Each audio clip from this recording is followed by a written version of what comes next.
section in front of us, as we always do. We'll run through the front pages and then we'll get into the meat of the matter. And boy, oh boy, do you want to stay with us all throughout the show today. We're going to be seeking to unpack some very meaty matters. I pray you stay so. Please do. The BNFT this morning, that's the Business and Financial Times, has this to say. Government weighs lifting grain exports ban amid some 70,000 MC rice glut. Also, robust investor confidence in economy returns as local investments hit some $816 million US. Strong GDP growth masked decades-long productivity decline. And Mansu gains SEC sandbox approval, adds to existing BOG credentials. UBA appoints Linda Queno as first female board chairperson. And there's a feature here on shaping organizational performance and profitability through strategic leadership. The News Center newspaper this morning. Amankwa solves Commonwealth Hall water crisis. He's seeking to be member of parliament for Ayaso West Wogon on the ticket of the NPP. I know who the individual is. I see, because there's a picture to go along with that. I was going to ask, who exactly is this individual? His name is Samuel Owusu Amankwa, inaugurating a borehole for Commonwealth Hall. It's on the front page. The Legon students, no small enjoyment for them. He inaugurated a borehole. Yeah, because... So you see some sort cutting going on here for the borehole. Oh, he solves Commonwealth Hall water crisis. Oh, that is because there was a water crisis at Commonwealth, so he solved it. He solved it. That's good. That's good. These are the kind of developmental things that we want to see. So, if he wants to stand as a member of parliament, yes, and these are the things he wants to start off with. Let's see. I'm hearing John Dumelo has been providing free water to the students as well. So, but he has solved it. So maybe it's a tanker that comes to discharge exactly. So this one has solved a problem. I understand it's a competition as to who is providing. I am so excited about this. Those within the environs are going to benefit from all these competitions, and I love it. They should keep on doing it. You know, they should give them a lot more. They should provide solar for the students. So anytime there's power outage, students can have enough light to read and learn. Campus, they can work on campus. They should provide street lighting for them. I mean, make the life of the students quite comfortable. When you visit, I visited one of the halls not too long ago, that was about 3 weeks ago, and I was like, oh, so this is what we're exposing our children to, that you have to be encamped within a certain confines. So when you're growing, I don't know how we want to train the minds of people. And these are the teenage years and the time that they need to have a lot of impressions about what to see when they come out into real life. So if this is how we cocoon them, then it beats my mind. But anyway, congratulations to Amankwa. Yes, big congratulations to Amankwa. By 2028, they'll be walking on streets paved with gold. The competition will be even greater. Let's move on. and this is just Samuel Amankwa is seeking to be the candidate on the ticket of the NPP. So in fact, he's not the chosen one yet. No, and he's facing competition from a young lady who is the what's her name? I can't believe it. Really? I can't remember that. I'll get the name. Okay, that's why I'm saying that come 2028, the children will really enjoy because you've got the internal competition that is getting them to perform, and then he'll have to face his opponents on the other side. And I know the goodies will be coming and coming and coming. The goodies will be coming. 50 pick forms for 11 NPP positions, and you've got some prominent faces here pictured. Nana Kumia, first National Vice Chairman, Dennis Miracles Abuaje, Communications Director aspirant. You've got Richard Ahiagba, first National Vice Chairman aspirant. What is his current position? He's the Director of Communications. Yeah, that's right. That's his position now, but that's what he's vying for, amongst a host of others. A fierce competition come October 3rd. Yeah. That's when we're looking towards. Of course, you didn't mention my favorite person's name. Who is that? The one in the blue. Boache Jaco. Oh, absolutely. Chairman aspirant. Sharp. He's looking sharp in his Oh, blue no, suit that's what I'm and talking bow tie. about, man. All right. He went to a good school, baby. I see. We'll see what happens, baby. So Barbara Kwashiga is the name I was looking for. okay. She's Do we know- Barbara? Yes. Oh, really? Do you know her? Oh, yeah. Has she She's also been Courage, providing? Yeah, she's pretty. She's sweet. Has she been providing some goodies as well? Yeah, she's begun some groundworks as well on the university campus. So it's intense. Fierce competition Yeah. internally and then externally. Yeah. Oh, So- I'll go back to school. I will go back to school. That's a sort of competition that's on the Lagos campus now. I see. Oh, wow. If you want Students to would be enjoy. member of parliament, It's a school they free be. bus rides and all of that. What's the school they be? Yes, class school the ball. Class the ball. 29.1 billion Ghana cedis gold losses in 4 years.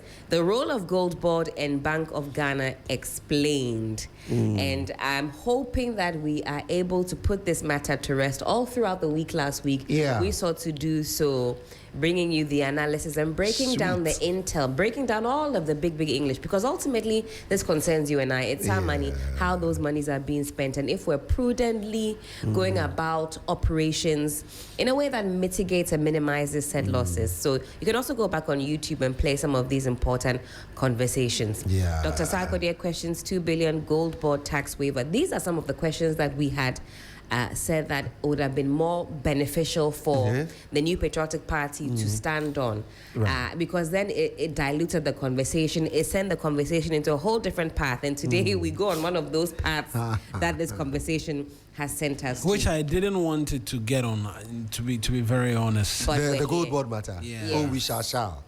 The Daily Guide this morning. Afoko files NPP national chairmanship nomination on Tuesday. Reverend Wengam re-elected AG Ghana General Superintendent, and 50 battle for NPP top post. The same faces that I mentioned to you earlier. They're also pictured here on the Daily Guide. Supreme Court affirms, this is the heading, Okay. Supreme Court affirms selective vacation sittings, dismisses injunction. Not my words. This Sharp. is on the front page of the Sharp. Daily Guide. And Mahama rescues Adamu's resources. It's another topic on the agenda today. Stick with us. Finally, I've got the Ghanaian Times here in front of me.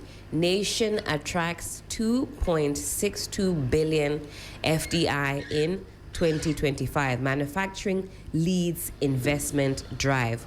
Minister orders police to crush illegal security groups. Minority seeks full reconciliation of IMF Gold Board accounts.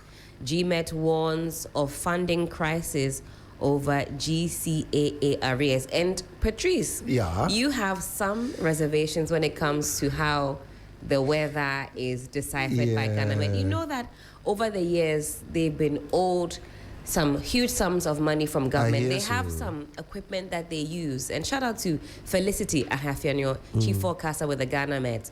She let us know last year or the year before, actually it might have been 2024 actually, that there's a special equipment that they use to make sure that the weather is correctly predicted. And that machine had broken down, and they were owed millions by government, and they hadn't recouped that. So sometimes when we're hard on GMEDs, they're doing the best they can. They have to manually sometimes go to the field and be measuring the sun. Look at the sun. Oh, wow. Really? Yes, because they're owed monies from government. They need to repurchase or fix this equipment that they use to accurately predict the weather. So it's not always that they're not doing a good job. They also have some shortcomings because of financial constraints. Absolutely. That's well enough. 053, let me just announce these numbers quickly. 053 220 0927 053 220 0927. That's our WhatsApp number. Please do not call. It's the number by which you can share your thoughts and messages with us. We're streaming live on Facebook. Our handle 3fm927. You can send a message there as well, and so can you on YouTube as well. Where we're streaming. Patrice, you have a number? Yeah, I have a few of them. So online. Republic Press this morning says 50 battle for NPP national executive posts. Some assemblies collecting fees at Galamsey sites. Ken Ashigbe alleges. Nursing mother dies at Nsako Hospital over alleged oxygen shortage. Now, soldiers assault 26-year-old man at Chebi. Supreme Court clears way for legal vacation. Criminal trials dismisses upon Nkrumah's injunction bid. And the banner headline, That pictures Sammy Jemfi and Apenyo marking. Gold board losses. 22 billion Ghana cedis question hunts NDC as party turns guns on Apenyo marking. Now, the custodian this morning says Ghana signs 163 million euros debt restructuring deal with Belgium. Saglemi, NPP vindicated on private sector model upon Kruma. This is a matter to be discussed. Minority vows to probe 22 billion cedi gold trading laws. Dismisses diversionary extortion claims. And then Chief of Staff others call for clean environment. Pictures Dr. Julius Debra, the Chief of Staff. 50 seek 11 NPP national executive positions. And Gordon quits NPP communications director race. Endorses Miracles Abuaje. Who's this? Gordon. Have it. Check him out. Yeah, he's going where the money is, you know. When they show their head like that. Gordon Gordon that's it. So, the Daily Democrat this morning says 24-hour economy is about economic transformation. This is attributed to Guzitano. Closak mourns passing of Executive Secretary Bampo Ado. Oh, too bad. Yeah. May so rest in peace. Friday. Yeah. Egyptian ambassador commends Ghana arm wrestling team. And President Mahama's Kingston directive spurs action at GMA. Honorable Dr. Kingsley Ajiman donates medical equipment and settles patients' bills at Chebi Government Hospital. GMTF, Atlantic Life Sciences, partner to cut drug costs. And the banner headline says, President Mahama intervenes in Adamu's land ministry standoff. Gives Adamu's reprieve. Really? Okay. This is quite interesting. Quite interesting. The reprieve? Yeah, because the Adamus matter is a very serious matter.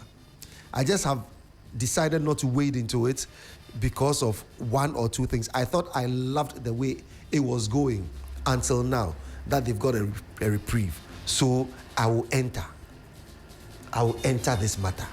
Well, it's part of the subject matters for conversation. Oh, this Adamus matter, but we'll get into the details. You're done with the papers, right? Yes, I am. Let me take us online quickly. 3news.com. Andre Ayew confirms he's not ready to retire, reveals 2 or 3 clubs in the running.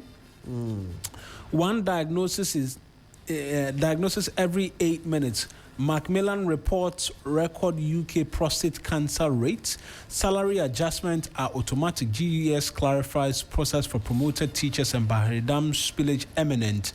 NADMO activates emergency protocols. The big banner story on NigeriaOnline.com. NPP MP summon Apenyo marking today over Sammy Jemfi's allegations. Parliament resumes today for 5-day sitting amid pending ministerial nominations. Republic Bank, Habitat Fair Clinic. Government to replace grid-powered street lights with solar systems nationwide. That's according to Governor Abuja. Jesus was accused. He kept quiet. Apenyo marking on Sammy Jemfi allegation. Middle East tensions put Ghana's reserves under pressure. BOG governor, and we couldn't afford prepaid credit after I lost 2012 election. Obobia Daku saying this. I'll get you into that story a lot later. City Newsroom. Parliament reconvenes today after Bagbin's recall. The House is reconvening today to consider urgent business. I suspect there will be vetting, but not quite clear when. If the vetting will happen during this period as well. Government targets $12 billion pipeline investment for jobs production. Xenophobic attacks. MTN Ghana commits 20 million cedis to support returnees. Okay. How much? $20 million. 20 million cedis. Right. 20 million cedis. Adamus welcomes 12-month government-backed plan to revive mine. NPP must restore discipline integrity to regain support in Ashanti region. Bampuado's death, a major loss to organized labor. Fair Wages Salaries Commission. Newly promoted teachers don't need to apply for salary adjustment. And police arrest suspect in 1.1 million cedis fake gold scam in Brekum. Ghana Web you put me to shame. Martin Amidu slams Mahama over corruption fight. 50 pick forms to contest 11 NPP executive positions, 5 I chairmanship. Elikem Kotoko reveals he nearly took his life twice after losing $497,000 in June 3 floods. My family is not stingy. We won't steal from Ghana to share. Asiedun Kitia's son. Ekufuado terminated my appointment as MC without any explanation. Miracles Abuaji is saying this as well. So those are the details on the online portals of the many things to happen today. Special good mornings as well to the Minister for Interior, Muntaka Mubarak. That's right. Yes. Muntaka Mubarak. He's expected to address the country a lot later today on the government accountability series. He will provide a bit more on the update on election-related violence which resulted in some deaths, right? That's a lot later this morning at 11 a.m. Mohammed Muntaka Mubarak is the Minister for Interior, and so we'll be on the lookout for that a lot later today as well. But special mornings to him and the guys at the Interior Ministry. I think in the aftermath of the incendiary comments which were being made, personally he made a number of trips to places to calm the waters as well. And so, worthy of mention. But let's get into the details. Yes. Let's start off. All right. So, Patrice, I know this one is of interest to him. Of interest to you. So, this is Mahama rescues Adamu's resources. I'll read a little portion here. It's captured on page 6 of the Daily Guide, and we'd love for you to wade into this matter and provide some clarity for those who are unfamiliar with the details of this story. Now, the presidency has directed the Ministry of Lands and Natural Resources, the Minerals Commission, and Adamus Resources Limited to present a 12-month roadmap for turning around the Adamus mine. The directive includes the formation of a 6-member joint management team comprising 3 members from Adamus and 3 from government to supervise the turnaround. A statement issued Friday evening by the Minister of State in charge of government communications and presidential spokesperson Felix Kwache Ofosu. And the agreement was reached after a meeting at the presidency aimed at resolving the dispute between the two parties and salvaging one of the few operating in indigenous large-scale mines. Patrice, how does that sit with you? Well, it's very difficult for me to wrap my head around this because I have a little background story to this Adamus mine. I think it was given birth to by a company called, I think, in Govu or something. How I wish I had his permission to say this, but I'll try as much as possible to clear the air on this matter. So, in all the reportage that we've been seeing concerning Adamus mine, we only see pictures. We don't see names.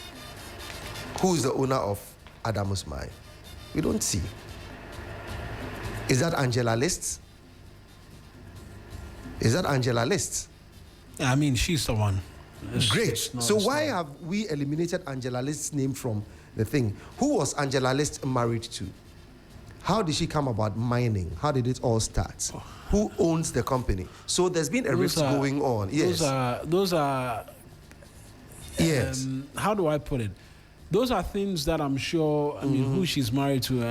No, the reason I ask so is the story behind this whole saga has to do with the fact that it is being alleged that Angela is taking advantage of the rightful owner because the man once upon a time was married to her. Okay, those are great. Claims. So those are claims we should not even get into to start off with. No, you know that is why I said it is alleged that is what happened. Because the matter has been in court for a very long time. Hold on. It's been in court for a very long time. I have been in meetings when discussions were held relating to this matter. You know the reason why I'm holding you on is that I don't see the correlation to between that and what's happening, the government... I think we're on the journey. So we need a background. We might get to the destination. I'm giving the background to it. Okay. So now, if she owns it totally, if Adamus owns it totally, why would the president's office or office of the president say that they have to work in tandem with a committee that has been set up by the president? Which is the reason why I was saying that I wanted to hold you on, because the basis for Adamus's license being revoked was that they were engaged in illegal mining. That was the claim. In fact, you can look up the context and some tax infractions. Exactly. Yes. That was the basis upon which there has to be a basis. Their license was revoked. There was a window of opportunity in the initial stages when the Minerals Commission was seeking to take over it, and afterwards it didn't quite work out. And then we saw the complete revocation, and now we're seeing the government, the presidency step in and saying there's a 12-month period to which they can iron out. That's why I'm asking. I don't see the correlation between ownership and what is the basis for which the license was revoked. You get my point? I'm sure Patrice will be able to. No, if he can, if this was the ownership, this square was the ownership, and it is owned by somebody else that you have what's the name, partnership with, so to speak, and the person says, no, I'm not giving you full authority over the land, and you decide to shift here and come and mine, would that not be illegal mining? There is a rift over the original occupation, the land that has been earmarked. That's what resulted in the illegal mining. And somebody trying to bypass another person using forged documents. That is the information that I have to get to this point. That is the alleged information. The alleged information that I have. So it goes beyond what we are all seeing, that the minister has revoked the license and so on and so forth. There is something else that is underneath the whole Angela List and minister matter. I'll have you bring a bit more in terms of details. No problems. That's why I said I didn't have his permission to speak, but I know a lot about this. Other matters I cannot say, but it can be proven with pictures and videos of where she's been, who she's with, just to outwit the system. But we'll leave it here for now. Fair enough. Yeah. A bit more in terms of context as to the story as well. Like I was saying, has to do with illegal mining, right? And tax evasion, like Helen added, which resulted in. There are those who are asking questions as to why there is even an intervention from the state to start off with. If the suggestion was. Or not suggestion, it's based on evidence and statements and addresses by the Minister for Lands and Natural Resources. It's not suggestion, it's factual that they were engaged in some act of illegal mining. So let me give you a little background. Why then does the state decide to intervene when there is a matter of illegal mining? So let me because justify, we are supposed to be clamping down on activities of illegal mining. A little bit of it. So the company name is BCM. I think you've seen it around. BCM is, I think, is green, and then there's some line there. So BCM International is jointly owned by Angela Atiye and her husband, Paul Lists. Are you getting me? Mm-hmm. So I think when you go online and you check Angela List, you would realize that is where I am coming from. So there was a relationship. That is just what I want to mention. Okay. For you to understand that what I was saying, I was also saying out of jest. There's really something behind. So they were married before. Something happened and somebody bypassed and did a lot of things.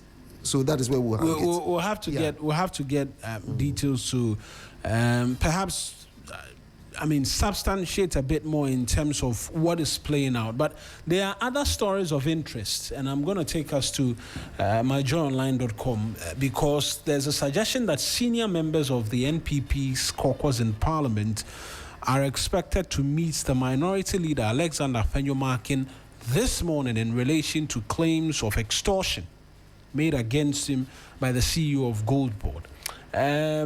Now, Senior members have forced a caucus meeting to demand further answers from the minority leader Alexander Afenyo-Markin over allegations leveled against him by Ghana Gold Board Chief Executive Sammy Gyamfi. Now, the understanding is that the meeting scheduled for this morning comes amid growing concerns among some senior MPs, NPP MPs, following the allegation made by Mr. Gyamfi while responding to the claims of losses against Gold Board. Afenyo-Markin has denied the allegations and initially indicated that he was considering legal action over what he described as defamatory attacks, including being labeled an extortionist.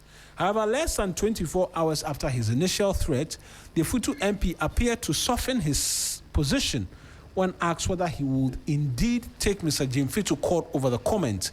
The developments have, however, done little to calm concerns within the NPP parliamentary caucus, with some senior MPs demanding further clarification from their leader.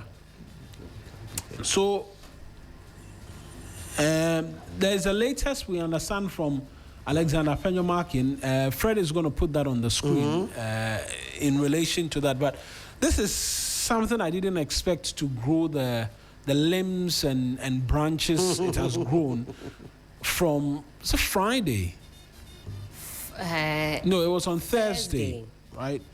I didn't expect it to have gained the limbs. But Afenyo-Markin says it's misinformation and that there is no planned meeting of the senior caucus. He says stop the misinformation.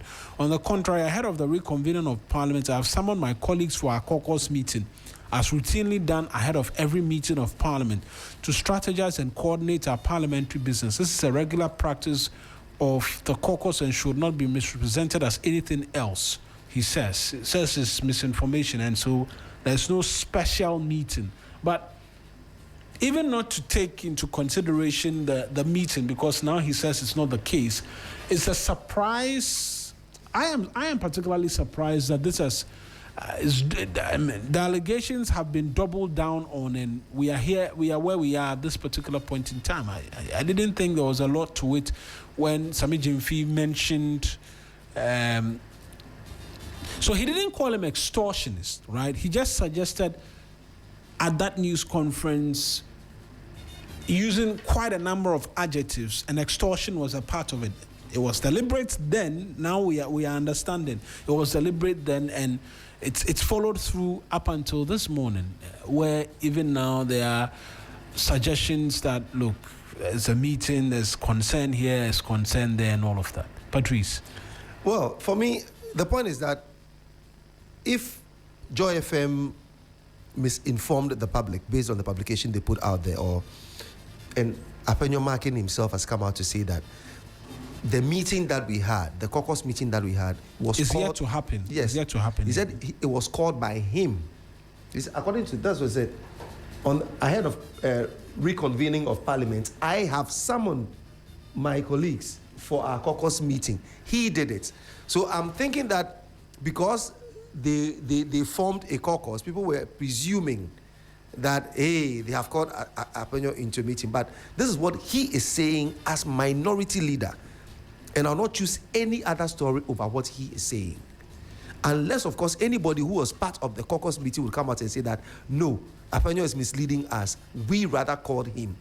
He didn't call us. Yeah. What I know, right? Yeah.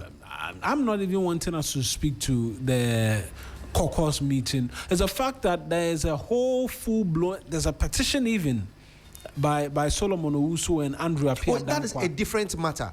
Afenyo-Markin is speaking to a report that is out there that he has been summoned. Yes. I mean, he's spoken to it. We'll see how that plays out. No, but we need to correct the narrative that he says he rather summoned the caucus.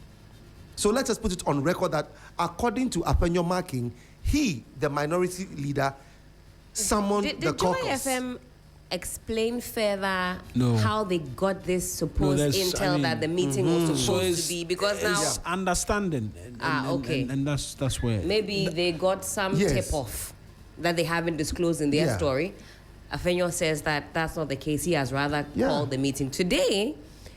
Parliament is going to be interesting. Yeah. We're going to obviously have our eyes and ears on there. But like you were saying, Maud, on a separate side, you've got members of the UP party, Solomon Owusu, being one of the petitioners, wading into the conversation, saying that they need answers. And we'll have Solomon Owusu himself, one of the petitioners,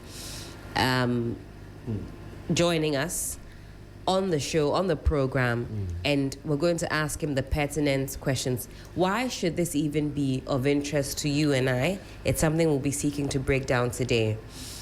But there's a summary of the petition that you're seeing on the screen this morning. I think we can get into it when we have our big conversation. Or shall we? Oh, no, we can get into it. All right, so there's the alleged $1 million demand. The petition calls for an investigation into allegations that Minority Leader Alexander Afenyo-Markin personally or through others attempted to obtain some $1 million from Ghana Gold Board CEO Sammy Gyamfi. Alleged extortion scheme.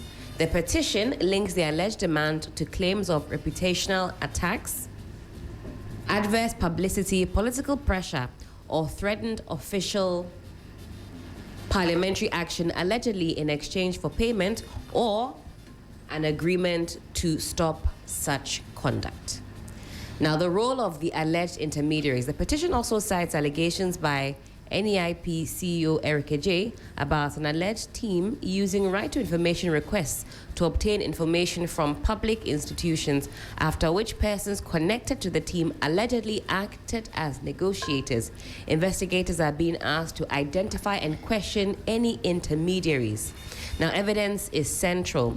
The petitioners acknowledge they do not currently possess the communications or recordings underlying the allegations. They want investigators to obtain statements, phone records, messages, recordings, emails, financial records, and other evidence to establish what actually happened. Potential legal implications. Now, if supported by evidence, the petition says the conduct could potentially raise issues of attempted or completed extortion, corruption, abuse of public office, conspiracy, or abetment, depending on the facts established. Now, the call for independent investigation. The petition is asking that the Attorney General, Special Prosecutor, SHRAJ, Police, CID, and Speaker of Parliament to take appropriate steps within their respective mandates. So that's a summary of what the petition entails. And like I said, further into the morning, we'll actually be getting into the details. Why should you even care? There's a message that comes through. Okay. 053 220 0927 053 220 0927, and this one says, good morning, Mawina. There's no team, there's no name, but says, good morning, Mawina and team. There are issues that happened over the weekend that needs addressing. Afenyo-Markin being alleged to be an extortionist, Sammy Gyamfi alleging Afenyo is an extortionist, people seeing the whole issue as a small boy, in quotes, making a minority leader less is either here nor there to begin with.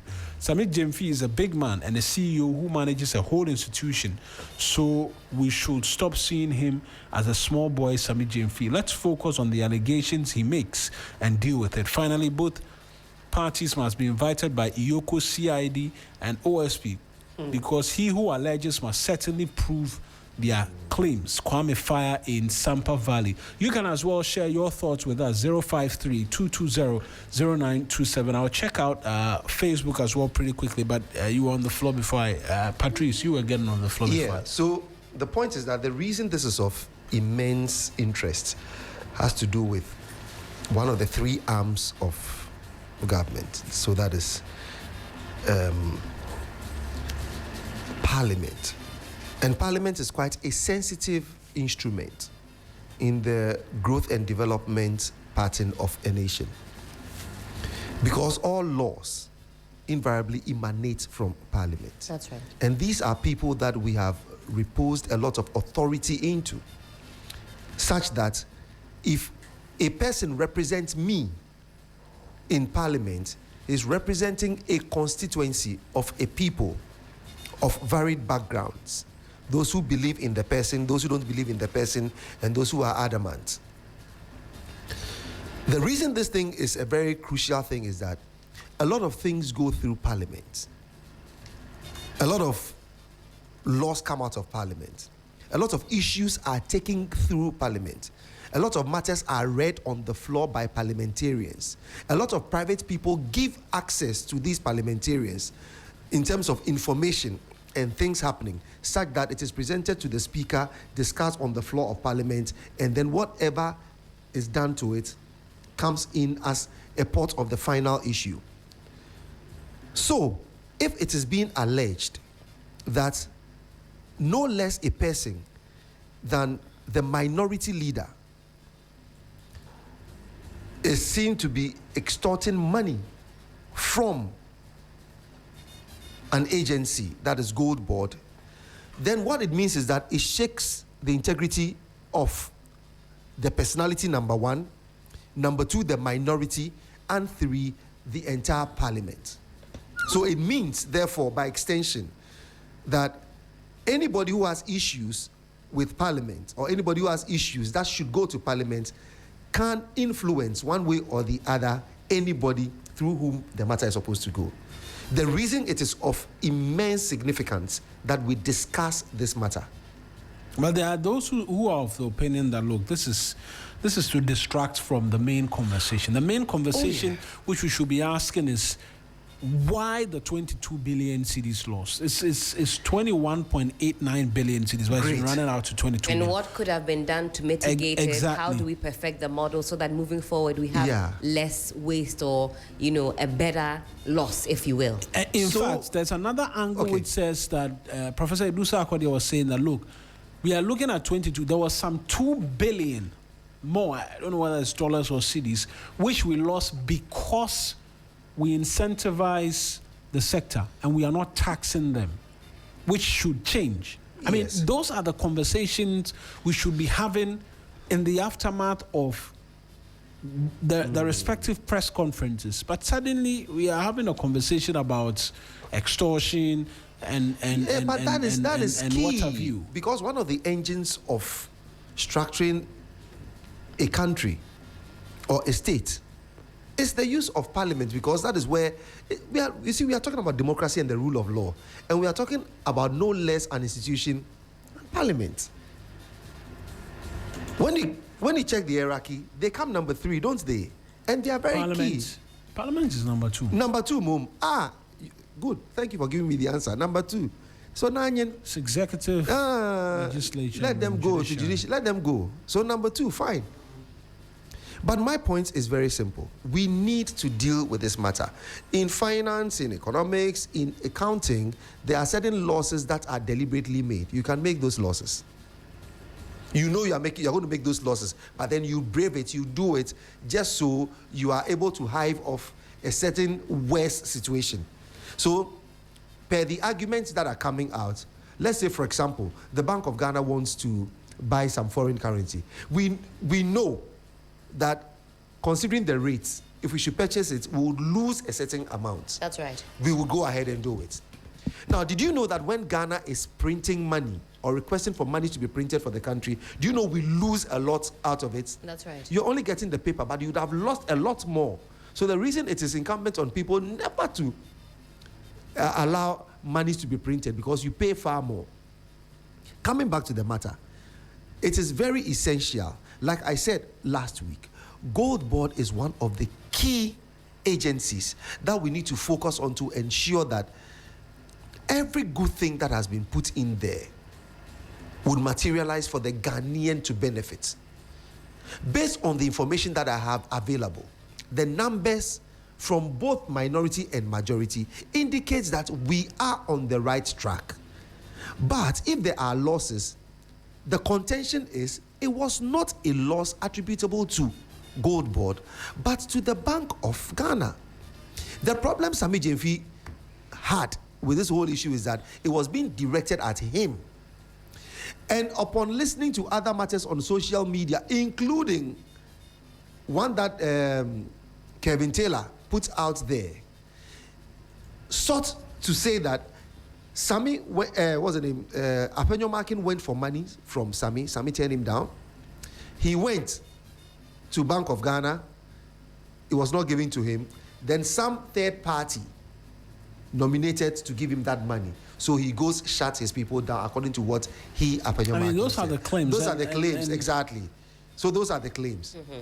So the reason people are laying credence to the fact that Apenyo has been summoned is that when you said you were going to give us the 10 million or bring the 10 million so we all distribute and then keep mute, we didn't get our portion of the 10 million.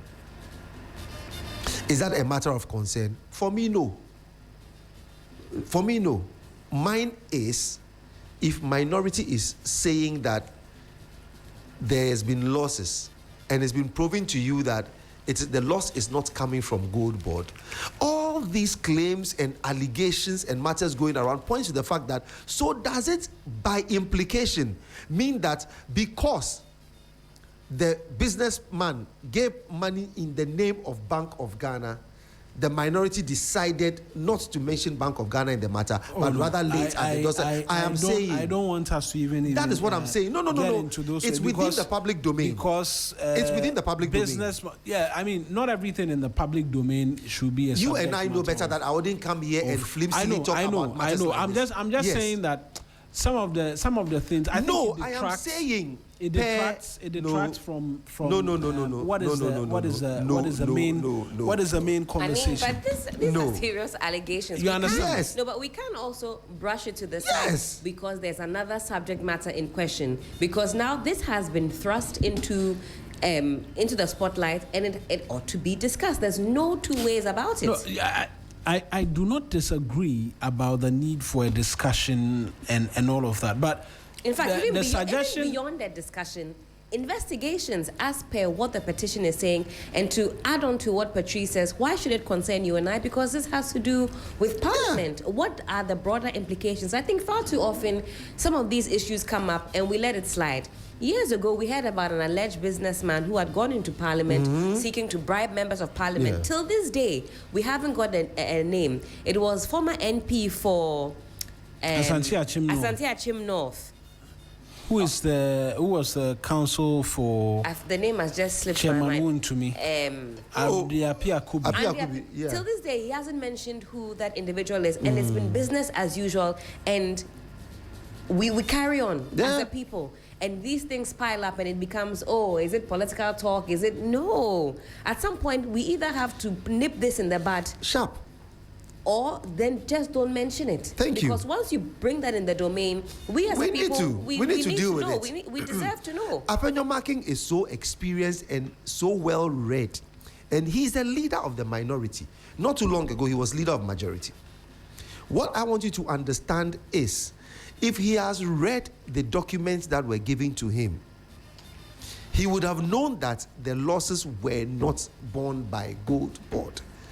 So the question is that if losses have come and we are mentioning it, why do we target it at the person who says it is not? According to the World Bank IMF report, I am not the one. It is Bank of Ghana. So now, per the background information we are getting, I am saying that presumably, could it be that because I got it to cover this one, I need to mention losses anyway, so let me throw it at your doorstep. So for me, the fact that the petition has been forwarded to Shraj, to Attorney General, to OSP, I think it will lay the matter to rest. If they should call for a probe into it. So there are two legs to it. So there has to be a civil action, that's the defamation, right? But I believe... and then there would be a criminal action, I think, what did, extortion. Alexander Apenyo Marking say yesterday he was on Joy. He says he's not going... Did he say he'll take legal action or not? He says... This is a direct quote. I've made certain statements. I'll rely on them without more. Don't rush. In the Bible, Jesus was accused of wild allegations. He kept quiet and watched him. He could have done anything. Apostle Apenyo Marking, good morning. So is he going the Jesus route, as in he's just going to watch? I mean, the suggestion is that those comments may have doused the flame as to his initial intention, but he's not suggested he's not going to pick it up. Okay. And so, that's where... And for me, here's the point I'm going to make. That the context Helen provides is very important. And not just that context, actually. There is a very interesting history as to MPs receiving alleged bribes. In fact, the AXA deal which we've been talking about. Right. There was a claim some $46,000 was made available to members of parliament. You understand? So I will not sit here and want to brush under the carpet what is a serious matter of concern. The part where I didn't want us to get into, which was why I was attempting to perhaps gag. I cannot gag. I cannot gag Patrice. No, I know. Yeah, I was attempted was a certain claim that some 10 million cedis had been paid to somebody. Those ones, from where it is coming from, I don't want us to put a lot of credence on it.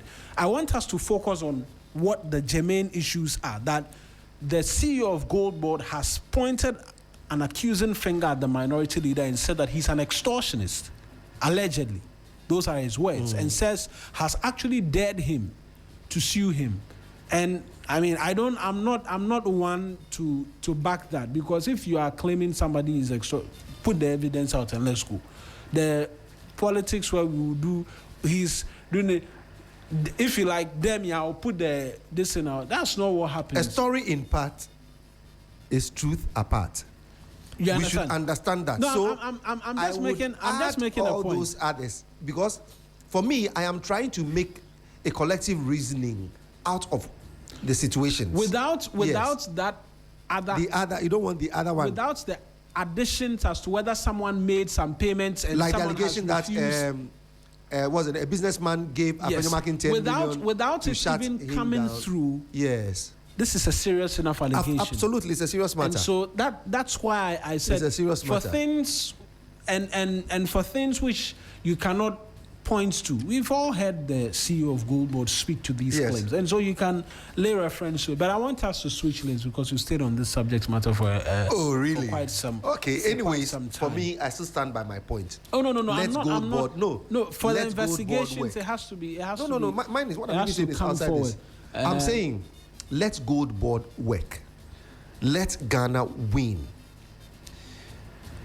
Some of us don't care whether it is leg A or leg B. So long as it is a goal, that is what I am looking at. Fair enough.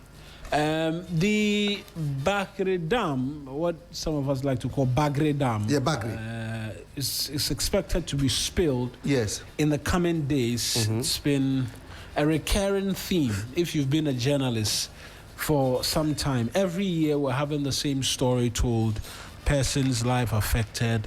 I mean, sometimes we ask, what can change? What must change? Yes. Apparently, what should bring about the change has yet to come to life, and so persons will have to get onto higher grounds at about this time of the year again. And we're going to try and connect with a few of our colleagues in relation to that.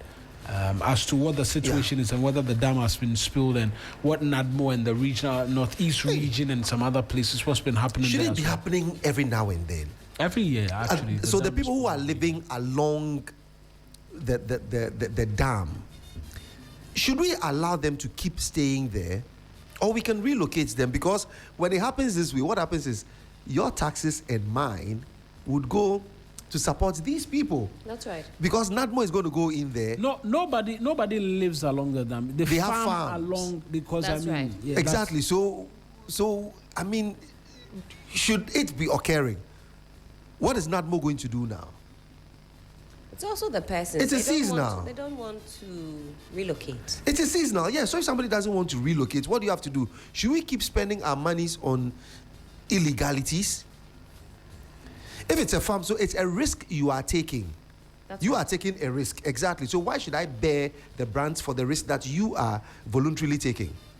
These are things that I do not understand. So anytime they are going to spill the Wager Dam, they're going to spill the Bagri Dam, hey, all our antennas are so up there. No, I shut my antennas. When I hear they're going to spill the Wager Dam, I keep mute. I don't want to hear anybody say I live at Tetegu. With all due respect to you, but the Wager Dam and the Bakri Dam, they are completely different, Patrice. Oh, in what way? So the individuals farm along where there's a river, it's best to farm along those banks so that you can easily water the crops. Are we not talking about spillage? Are we not talking about water spillage? Yeah, so it's not residential people. No, we are talking about water spillage and people doing an illegal activity. No, farming along a riverbank is not an illegal activity. So why would NADMO go in there to go and do what? But they are providing assistance because the person's source of income decided to farm there. Decided to farm. Is it legitimate for you? Is it a legal thing for you to go and farm there? So persons who are farming along those areas are being admonished to move to higher grounds and not go to the farms because the place might be inundated by the river overflowing its banks. That's pretty much the story. And so it's not an illegal activity. So it's normal. If it's normal, why do we discuss it? It's not an illegal activity. No, if it's normal, why do we discuss it? No, because that's excess water that goes waste, destroys food and all of that. And we should have been able to trap the water by now so that we can do something else with the excess water that comes. What can we do about it? So my point is that if year in, year out, we discuss this spillage and farmers have been, they have their produce destroyed. So NADMO is voted 500 million Ghana cedis, 1.5 billion Ghana cedis to support Why do we do that? How much is the produce? And if we are to relocate them, would that $1 million or 1 billion Ghana cedis would it suffice? My point is that there are certain things that I have difficulty in discussing. Because it beats my mind. That happens every year. Yes. There, I agree with you. Yes. And it is spillage. We are talking about spillage. So nobody should cry over spillage. I want to look at Supreme Court clearing the way for legal vacation. No, we're going to connect with a few of our colleagues. That is what. And then we have what? Shortly. So Ghana is signing a 163 million euro debt restructuring deal with Belgium. These are things that would affect the pockets of those who are listening and watching. So they understand why 163 million debt restructuring is being signed. And then we put to rest this matter. We discussed it here so many times. The legal vacation. Right. Supreme Court has put it to rest. So we need to tell the people that those are the dam areas. They know best. Let me speak to Solomon Kanaluwe, who's my colleague in the Northeast region. Solomon, good morning to you. I trust at all as well. Yes, I'm doing so well. Thank you very much for joining us this morning. Provide a bit more for us on the dam spillage. Where are we in terms of it and the activities in relation to the spillage and moving persons to higher ground? All right, so as it stands now, we do not know exactly when the spill-off will take effect. However, the updates given, every day there is an update. It shows that we are closer to the level, the water level in Bagre Dam, according to their reports. Every day it increases. And so as it stands now, when you come to the Northeast region, the preparation so far, looking at the community members, the farmers, and then the NADMO as well. With the farmers, what they usually do is to harvest their crops before the water arrives. However, this year is not the same as compared to other years, because this year the farmers are not able to harvest anything from the farm as it stands now, because they didn't plant early, though they said because the rains didn't come early for them to plant as it has always been. And so when it comes to harvesting of their crops, no, that one, the farmers will not be able to harvest anything. And also, mostly when it comes, the community members know where the water gets to. And so where they are settled, I can say it's a bit safe because they have settled far away from the sea, where they know that the water would not get there. So when it comes to the water affecting communities, unless when this year it goes beyond what we've been experiencing every year. Apart from that, where they are settled, I can say it's a bit safe. Another challenge is those who live in communities that has no CHIPS compounds or health centers. They rely on other bigger communities for some of these services. When you take Pasinte area side, Yama, and then some other communities surrounding Pasinte, they have no CHIPS compounds or health centers. They rely on Pasinte Polyclinic. And when this happens, most of the routes are not motorable, and so they are unable to cross to other communities to access some services. Because the river is overflowing its banks, they cannot cross. They cannot cross. But then the preparations, NADMO, I interacted with them earlier last week and even just yesterday. They have just one flying boat for the region, that is the previous years. But because of some of these challenges, they have now increased the number to 6. So as it stands now, we have 6 of these flying boats for NADMO to be able to reach out to most of the communities, especially when it comes to health. Pregnant women, children, and other vulnerable people cannot go to other communities to access some of these services. But as it is now, these individuals, particularly those who have farms along the spillways, they've moved to higher grounds. There's a curious question being asked this morning as well as to whether we have persons who live along those areas. Because outside of the farms, are properties as well in danger of being consumed, if consume is an appropriate word at this point in time, by the spill waters when it should come through? Yes, because, when you look at this pedestrians, you will notice that it's very dangerous because you see some of the electric posts, it pass through the river to other communities. And so when this happens, it poses a whole lot of dangers to people, especially who try to even cross or enter the river, either to do fishing or maybe when it comes, it does not entirely cover some areas, the crops. So some sort try to go to access their farms. And in the end, they get trapped. And so, yes, we still have people who live there because there are some that go to other areas that nobody even knows that they are there. And then when you come to the north here, most of the people, they have run house in their farms where they go to stay for some number of weeks, work, and then before going back to their community. Some go there and doesn't even return. And another challenge is that sometimes the water comes even before the third day. And so when, let's say, you go to the farm this morning and then you cross the river to your farm, evening time, by the time you come back, the water level increase. So you get trapped. So these are some of the issues. So for that one, yes. And then also community members actually reported that sometimes they do see dead bodies. They don't know where these dead bodies are coming from.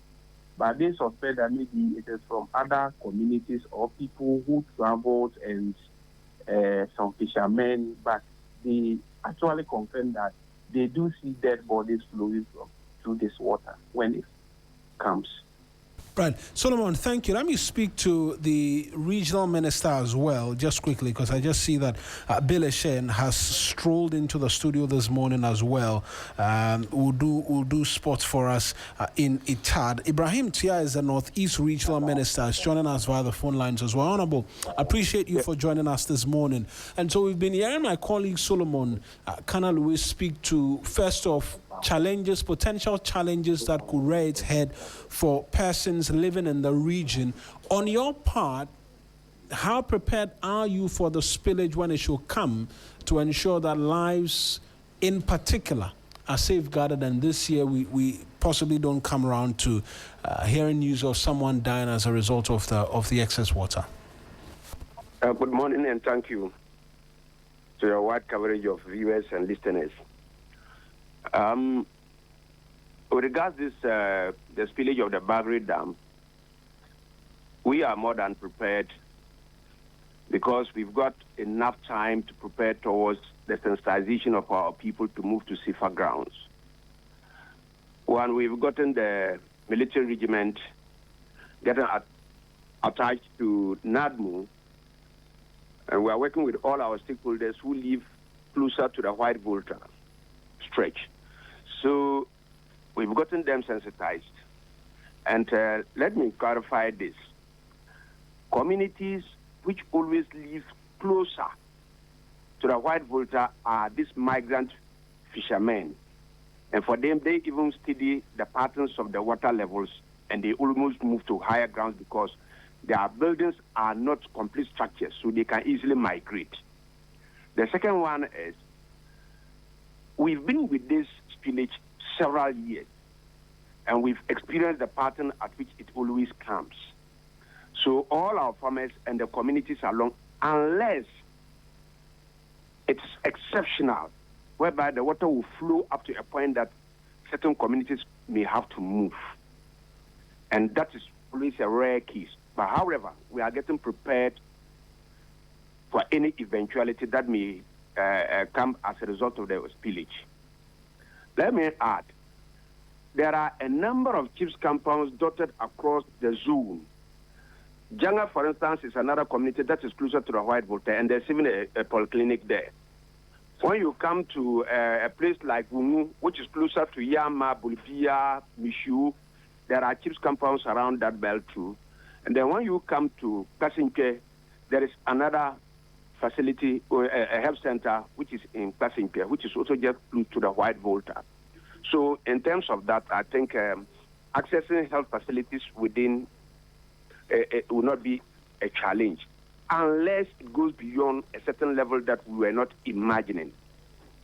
Then, just like Solomon spoke, usually we used to have only one flying boat. This year, as a result of already set agenda, we've added 6 new flying boats to rescue any eventuality that may befall any of the communities. So these are some of the preparedness that we've gotten on the ground. And this morning, you could even see on TV3, you saw how our NADMO team, the military, combined with NADMO on the grounds, exploring all the communities and looking at avenues where, if there's any situation, we can salvage the situation immediately. These are some of the things that we are looking at. But we pray that, well, we've gotten more than 2 weeks. They are still looking at the level that the water will get to before they will spill. So we are thinking that maybe this week they may spill it, depending on the water levels at Bagri Dam. I mean, obviously the preparation appears to have been stepped up, but the question a lot of people continue to ask is, should this be a recurring theme every year, where we're deploying NADMO officials, we're doing this, we're doing that? I mean, there was a planned solution to this. It hasn't quite sufficed just as yet.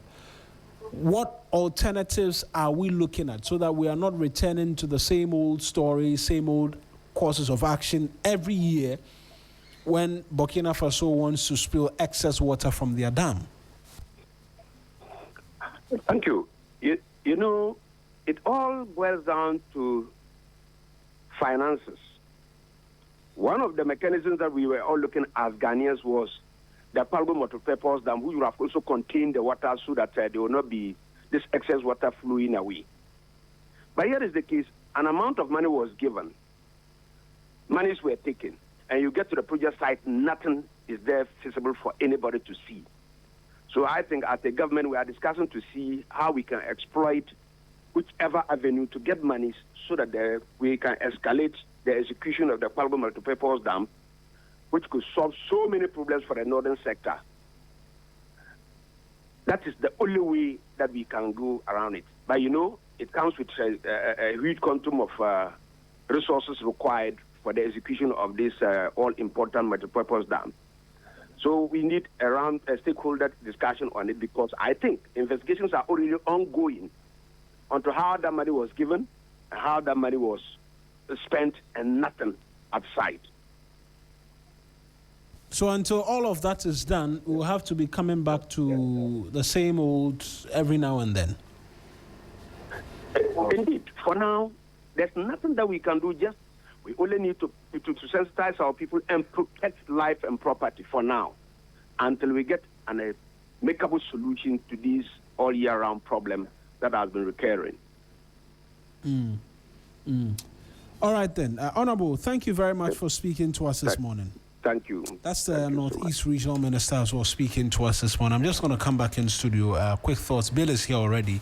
And we like to call him the Dapper Man. Billy Shen. You know, when you are supporting the attacking champions, you always feel good, yeah?